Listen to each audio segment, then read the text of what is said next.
A faint mist drifted across the blood-stained plains of Halthirion in the wake of the recent battle.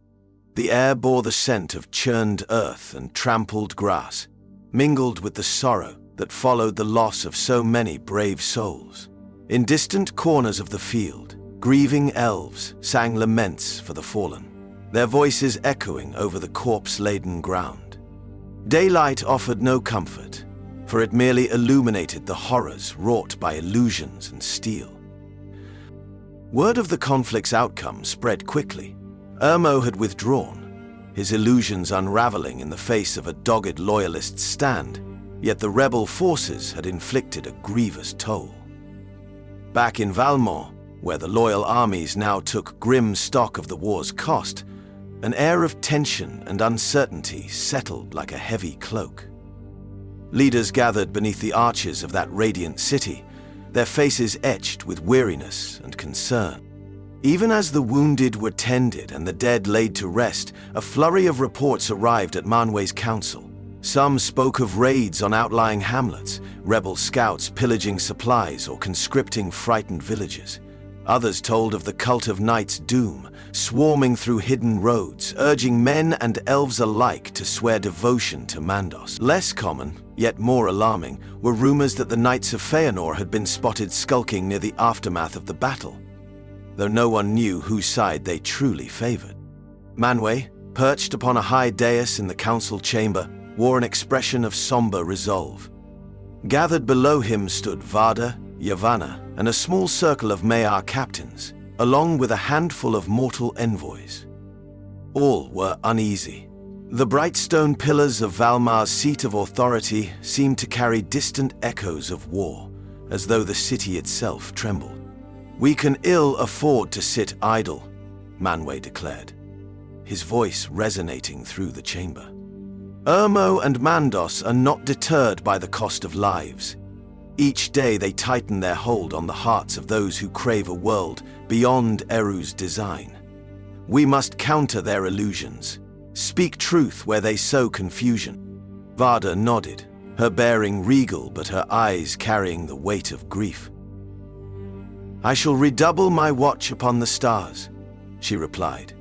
"They are not only lights, but guides of hope, reminders of the splendor once shared by all. Let our people see them and recall that Eru's music is not yet undone." Yavanna, sorrow lingering in her gaze, ventured, "We must also bring the free folk together, elves, men, even dwarfs, so they do not waver in isolation. If we fail to unite them under a common banner, the rebels will erode their resolve." Manwë nodded. "So be it. Spread the word to the corners of Arda, where loyalty endures. Let them know we gather what strength remains." Though the council murmured assent, an undertow of uncertainty gnawed at each heart. For the first time since Melkor's fall, it seemed the Valar themselves might unleash havoc that could dwarf even the old wars. In a shaded courtyard within Valinor, Éowyn of the Noldor wrestled with her grief. The memory of Eldanar's final breath haunted her, replaying every time she closed her eyes. Illusions had robbed them both of clarity in that frantic clash, and she had, unintentionally, struck him down. Worse, she remembered his final words. "Éowyn, do not falter. Forgive me if only the light of Valinor could guide us home." Leaning against a low wall of sun-warmed stone, she stared out over the city's spires. "Did I fail you, Eldanor?" she whispered, a tremor in her voice. "Your faith in me was absolute, and now you lie among the fallen." A soft footfall behind her prompted a slight turn of her head. An elven attendant approached, bowing respectfully. "My lady," he said, voice gentle, "Lord Manwë has summoned a new council of captains. Your presence is requested." She inhaled, steeling herself. "Very well. Tell him I come." As the attendant departed, Aroni lingered a moment, letting a faint breeze caress her face. She thought of the future battles that likely awaited them, and of the illusions Ermo would wield again. Eldenar's death stood as a grim reminder that this war would not be won by swords alone. Many hearts would break, and perhaps, she feared, her own, again and again. While loyalist leaders organized, another council took shape amid the gloom of Lorien. The once tranquil gardens were shadowed by drooping trees, whose leaves emitted only a muted glow. Ermo stood at the edge of a stone pavilion, arms folded, eyes scanning a force of rebels. Maiar, elves, and men, who were still bandaging wounds from the last conflict. Some eyes gleamed with renewed zeal, others with sullen doubt. Mandos materialized from the shadows, robed in black and grey. "We must not tarry," he said in his resonant, measured tone. "Our advantage lies in keeping the loyalists off balance, sowing fear through illusions and the gravity of doom. Already they sense the hopelessness of defying us, but we must press further." Ermo did not immediately respond. Though his face remained serene, a faint tension creased his brow. The illusions he had conjured at Halthirion had yielded fearsome results, yet also a tragic, unintended slaying among the loyal ranks. Something in him recoiled at the recollection. At last he spoke. "Manwë's lines still hold. We cannot crush them easily, not while they rally under the star glow of Vada or call upon the bold hearts of the dwarves. This war could bleed us as much as them." Mandos's gaze flicked over Ermo, as if weighing his resolve. "Do not weaken," he whispered, voice cold. "We have come too far to relinquish our claim on Arda's fate. If illusions falter, there are other ways. Our cult stands ready. Devout warriors, forging pacts in my name. Let them be unleashed." Ermo nodded slowly, remaining silent as Mandos turned and departed. In his heart, Ermo questioned whether they truly shaped a grand new future, or simply repeated the tragedies of past rebellions in a fresh guise. Still, doubt offered no sanctuary now. The course they had set compelled him forward. Deep beneath the earth, Aula's forges blazed with furious heat. Hammers rang out as dwarves, stalwart and tireless, shaped weapons of uncanny craftsmanship. Among the clang and hiss of steel, Aula himself walked, face drawn into deep lines of care. Neither rebellious nor openly in league with Manwë, he had tried to maintain a semblance of neutrality, forging armaments to protect his people should the war spill irrevocably into his domain. Before a colossal anvil stood a dwarf lord clad in fine mail. "My lord Aule," he said, stroking a newly forged war axe. "Many among us ask, shall we fight for the loyal Valar or remain hidden until the storm passes? Rumors claim Ermo's illusions can blind entire armies, and Mandos's cult is rumored to dispatch any who resist them." Aule paused, gazing into the dwarf lord's determined eyes. The weight of fatherly love for his children pressed upon him. Each dwarf was a precious reflection of his craft, a living embodiment of his devotion to creation. Yet the fate of Arda hung in the balance. At last, Orly answered with a weary sigh. "I sense that the war will come to us, whether we hide or march out to meet it. We are too bound to the fate of Arda to stand aside." He paused, eyes flickering with a subdued flame. "Arm yourselves. I must still speak with Manwë, for old ties cannot be broken so easily. But if Mandos's wrath turns upon us, we shall not be found defenseless." Thus the dwarves girded for a conflict they had never sought. Tunnels that once echoed with song and laughter now resounded with the clamor of forging steel and the tense hush of warriors preparing for war. Far from the forges of Aule, A ragged band of knights of Feanor slunk through the edges of Valmar under cover of night. Cloaked and hooded, they blended with the shadows near the city's outlying districts. Maedhros led them, his tall figure unmistakable even in darkness, one arm ever poised near the hilt of his blade. He turned to Maglor, who followed in silence. "We'll slip into the Loyalists' supply caches," Maedhros whispered, "and see what we can glean. They hoard resources for the next engagement. If we can sabotage their stores, we weaken their readiness." Maglor nodded, though a sorrowful line tugged at his mouth.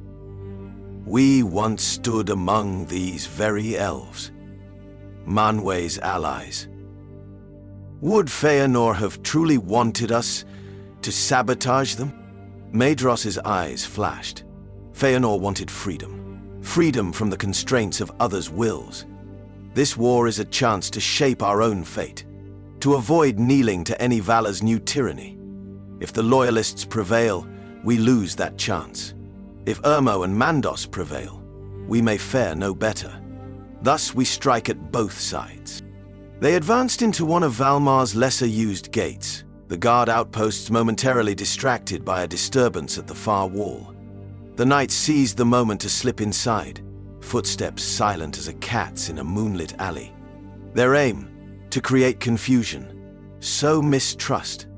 Anything that might give the Knights of Feanor an upper hand in a conflict that threatened to consume them all. On the second day after the Haltharian battle, an unexpected summons reached Manwë. Hermo sought a parley. After a hurried council, Manwë agreed to meet in the open foothills west of Valmar, under a banner of temporary truce.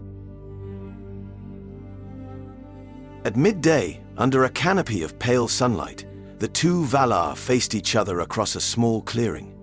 Irimo was clad in swirling robes, shifting color like a prism, his face drawn and tired.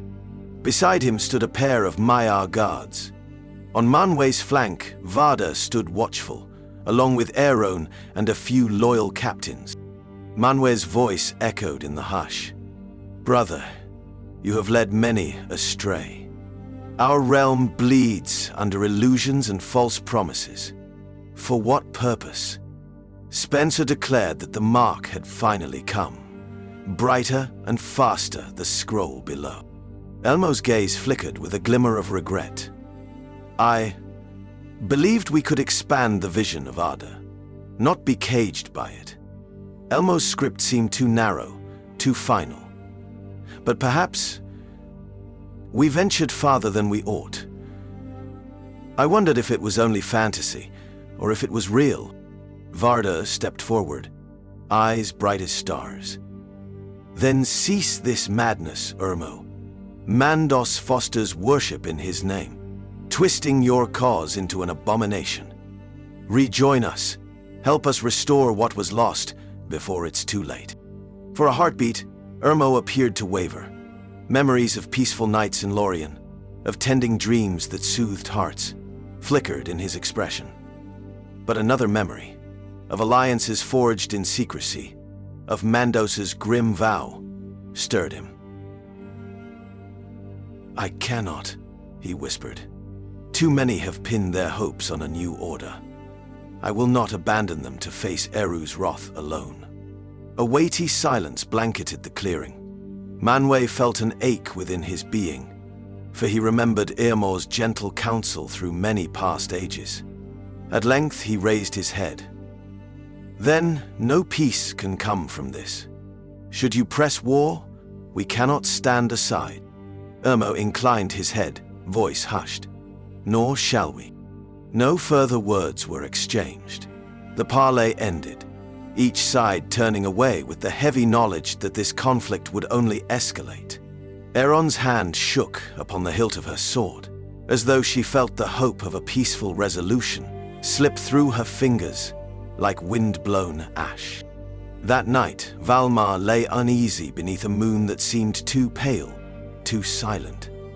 The Knights of Feanor crept through hidden corners, sowing small seeds of sabotage. A burning storehouse here, a stolen cache of arrows there. Loyalist scouts captured a few cultists of Mandos in the low foothills, discovering that the rebels had stockpiled arcane implements rumored to bind spirits. Meanwhile, the dwarves fortified their underground domain, forging cunning locks and valves to flood corridors if intruders came. In Lorien, Irmo's illusions continued to swirl, but for the first time they felt half-hearted, as though the Dreamlord's conviction faltered. The cult of Mandos continued to swell, fueled by unwavering belief in their doomsman. Mandos himself, cold and resolute, prepared to unleash new horrors upon the Loyalists. His followers whispered that soon the dread judgment would descend, not from Eru's hand, but from Mandos's own forging of doom.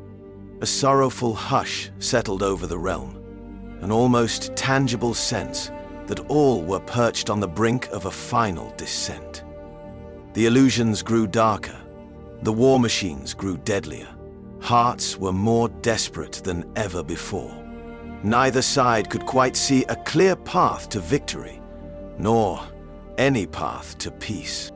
Even the stars overhead seemed dimmer, as though afraid to shine too brightly upon a world so thoroughly overshadowed by betrayal. And in that dim starlight, ardor braced itself for the next onslaught, the next heartbreak, and the next bitter triumph that would only lead further down the road of ruin. Thus ends Part 5, a time of uneasy suspicion and fleeting hopes for negotiation. Mandos tightens his cult's grip, Irmo grapples with doubt, the Loyalists scramble to unify, and the Knights of Feanor seize the chaos to pursue their own designs. An ominous stillness pervades, leaving none unscathed, and thunderous strife, leaving none unscathed.